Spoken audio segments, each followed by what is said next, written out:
Hi everyone, so for this week's layout, I'm actually going to be working on a reading nook. I've been doing a lot of audiobooks and going through my personal library, and I decided I need to start recording what I'm reading. So just to give you an idea of what we'll be working on, I created an outward Dutch door, and here's a video on how I created that. So lately when creating my Dutch doors, what I've done is I've left a little bit in the center just to keep the integrity of the journal together. What I mean by that is I find that the page opposite the page I'm cutting would become loose, and I've actually had it fall out in all the journals. So now when I do my Dutch doors, I make sure to glue down the center just to give it a little bit more stability and support.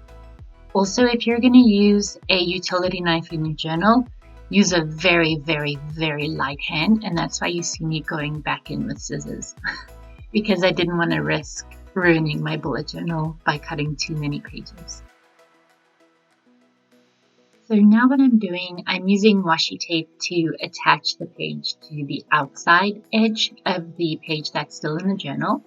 And this does two things. By using the washi, it creates kind of a bookmark so that when flipping through my journal, I'll always easily flip to this side.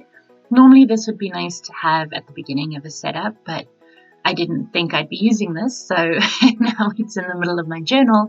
But doing it this way creates a bit of a bookmark so that you're able to flip to it quickly and easily.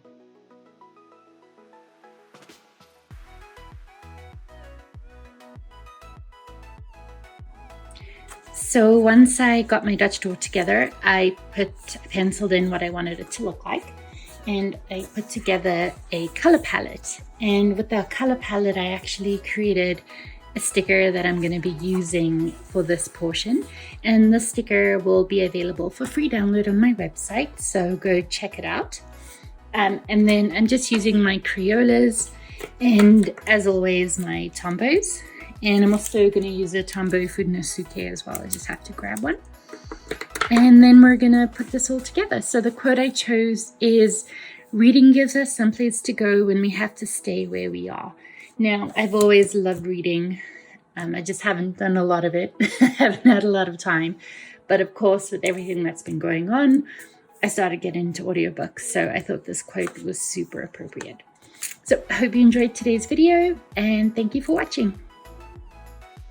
So I'm going to start off this section with a quick disclaimer.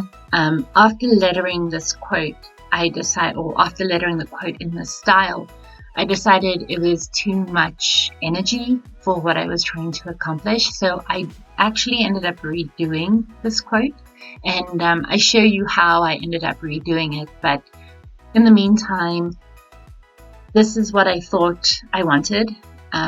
And this is my style, where I do big and bold and colorful, but considering that this is for a reading nook layout, I decided it was just, by the time I'd finished, it was just too much. But I still wanted to show you, and I still wanted to talk through it so that you understand what I'm doing.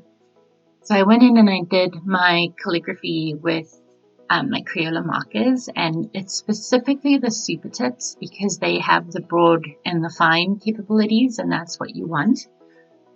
And then I highlighted the words I wanted in color, and I go in with pen and I write down the rest of the words. Now, I did end up going over them a couple times just to get the dark that I wanted and the thickness of the letters that I wanted, and that's what you see me do. And then I also like to go in and add shadow to my calligraphy lettering, as well as some white accents as well. But I think I stopped myself before adding too much, and you'll see when I finish the page on the right, you'll see what I mean.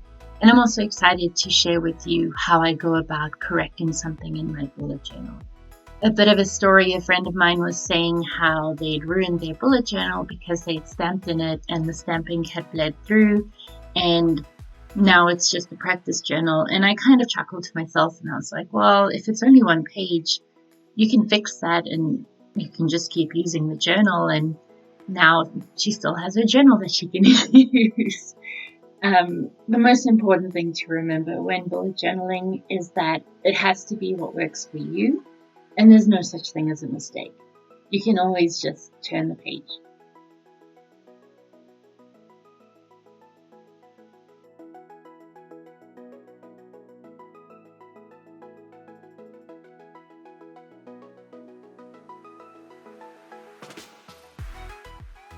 So the bit of faux calligraphy I ended up doing here, I actually started in pencil.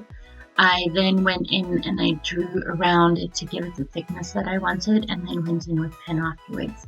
I will be doing a lettering tutorial on this for you live on Instagram, hopefully soon. So if you're interested in watching that, make sure to head on to my Instagram at Natasha Miller Letters and follow along for when I do my lettering tutorials. Also, if there's any lettering that you see in the videos that you would like more information on, please let me know in the comments. I'll be more than happy to share any tips and tricks with you. So this is where I ended up going in and redoing the quote page. It was just too much for what I was trying to accomplish. So what I ended up doing, I grabbed some whiteout. I whited out the portions that stuck out. Firstly, I cut a page out of the back of my journal and then whited out the bits that didn't work. And because I have glue tape, I ended up putting down 3 strips of tape, and I took a strip off as I glued. So I took 1 strip off on the edge, lined it up, and then stuck it down. And as I was happy with it, I would take off another strip and then also just go back in with the whiteout, making sure that everything that I didn't want seen was covered. And now you can see me go in. I'm using a Tombow Fudenosuke hard tip brush pen to do this lettering. It's definitely one of my favorites, so I'll link that down below for you. But I decided that this style of lettering layout was more suited to what I was trying to accomplish with the reading nook. I found there was just too much conflict between the big lettering and then the doodle, the quiet, peaceful doodle with the chair and the books. So what I was trying to accomplish with this reading nook / reading tracker was keeping track of my audiobooks as well as the actual books I have. I also wanted to take note of the book series that I wanted to follow, reading lists, as well as authors that I enjoy reading along the way. What's happening is I signed up for an Audible account, and of course, if you purchase a book, you own it. And I didn't want to lose track of the books I owned. I flip between Audible and using my library. So my library has great options for audiobooks. So I didn't want to lose track of the fact that there were audiobooks that I owned. And then I have a whole bookshelf full of actual books that I want to read and I want to get through. And I just kind of forget that I own them. So I wanted to write them down somewhere too so that I could reference it and go back to it and see. I don't get a lot of time to read actual traditional books anymore, but I wanted to be reminded of what I do have when I manage to carve out some time for it. So for the audiobook page, I thought it would be fun to have the headphones at the bottom of the page just for decoration. And then you'll see for the actual book page, I add in a strip of books on a bookshelf as well, just to make it more fun and more visually appealing.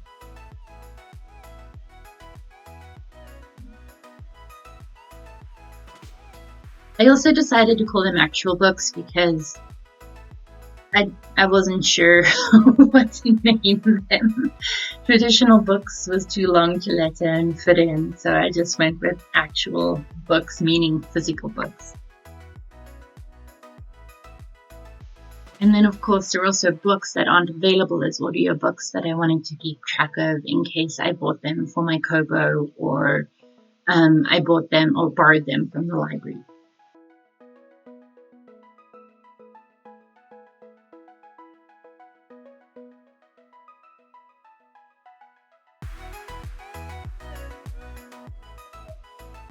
So just like I like to put borders on my pages, I also like to outline my lettering. So I just cut that up for you so you wouldn't have to sit through the whole thing. And then just to add more visual elements and make it more interesting, I added a row of books to the bottom of the page and then just roughly colored it in with the color palette that I've chosen.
As I mentioned earlier, I created this to keep track of the book series that I wanted to follow as well. For example, I've actually really gotten into the Stephanie Plum series. I can't pronounce her last name, but when I spell it out, you'll see what it is. And so I wanted to keep track of the books I'd read and then which ones come next as well.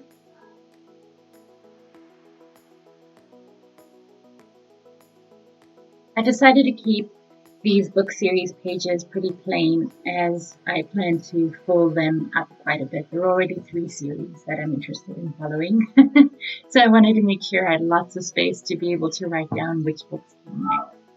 So I'll probably be filling it out on Instagram and sharing it on Instagram. So if you're curious what I'm reading, you can check it out there.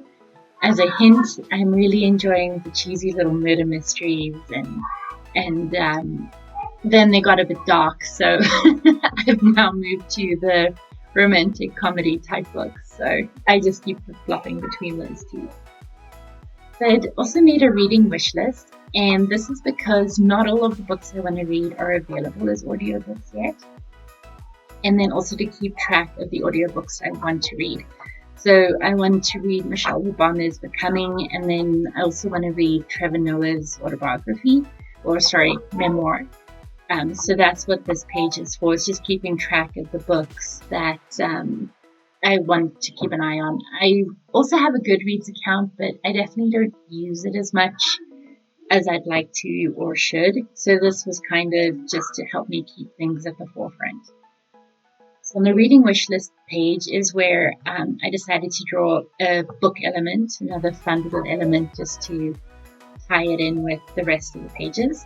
And then I also put in a place where I can do my ratings. Now, instead of doing 1 to 5 stars, I just did numbers 1 to 5 because it fits better in my columns. And then I'll be assigning the rating system there. Again, I'll share that on Instagram. I haven't quite decided what I'm going to use for my ratings yet. I have no issue decorating blank pages. It's another whole nother bag when it comes to filling out these layouts that I create. I can be honest about that. So sometimes I don't have an issue putting pen to paper, but I have an issue putting pen to decorated paper, if that makes sense. Let me know down below if you have the same issue, but I guess, yeah, that's a confession that I haven't said yet. So if you're watching this video, now you know something about me that others might not.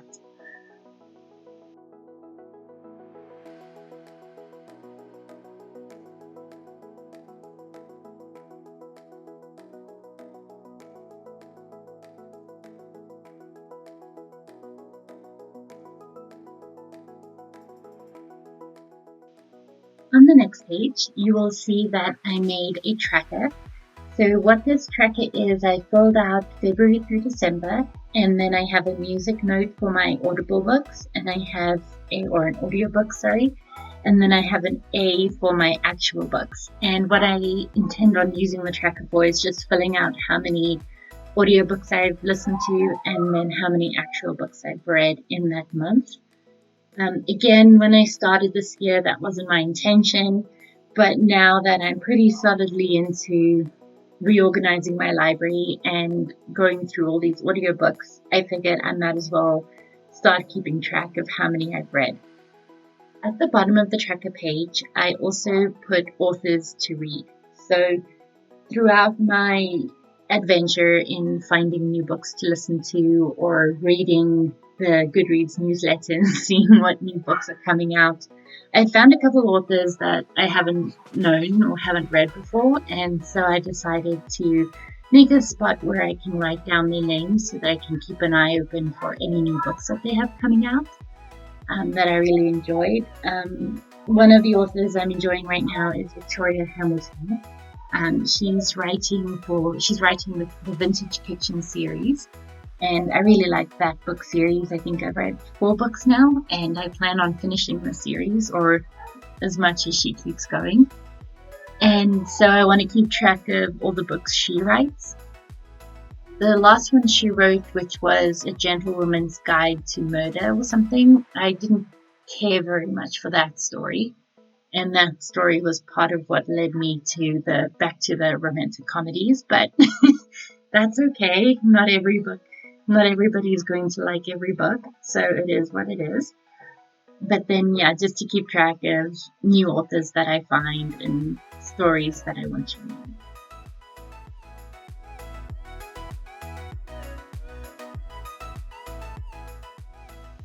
Lastly, I have a flip through for you so that you can see what the whole book nook looks like completed. So I'm going to take this opportunity now to say thank you for your time today. Thank you for watching. If you'd like to see more of these kinds of videos, please subscribe and let me know more of what you'd like to see. And again, I'd be happy to teach you any of my lettering techniques. Just let me know what stands out. Thank you for watching today.